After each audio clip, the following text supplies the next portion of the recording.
इनका कहना है कि सारे बुरे कर्मों का फल पत्नी आने के बाद ही क्यों मिलता है। अगर ऐसा होता तो अब बाबा जी लोग बच जाते प्रारब्ध से। अगर प्रारब्ध पत्नी आने से होता तो हम लोगों की तो पत्नी आई नहीं, हम लोग बच।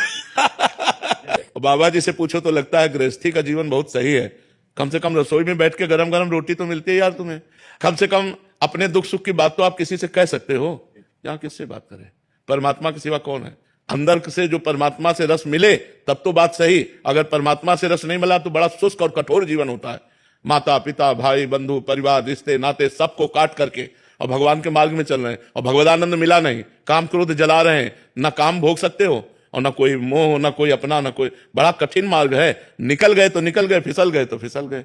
और कभी कभी आप जैसे अनुभव कर रहे हैं तो उसके प्रतिकूल भी अनुभव है कि किसी किसी के जीवन में पत्नी का आना उसके जीवन का मंगल विधान बन जाता है, उसके जीवन को संवार देती है। अपना प्रारब्ध है, पत्नी का थोड़ी है अपना प्रारब्ध। गांव में एक कहावत थी, जो सुंदर सुख प्रदान करने वाली, जैसे अपने भाई बहन है जितना प्यार है इससे कई गुना बढ़कर के प्यार देने वाली जो पत्नी है वो बिना पुरबुले के कर्मन के, पूर्व के कर्मों के बिना नहीं प्राप्त होती। तो ये बात पत्नी भी कह सकती कि अगर जिंदगी में दुख का कारण है तो पति है।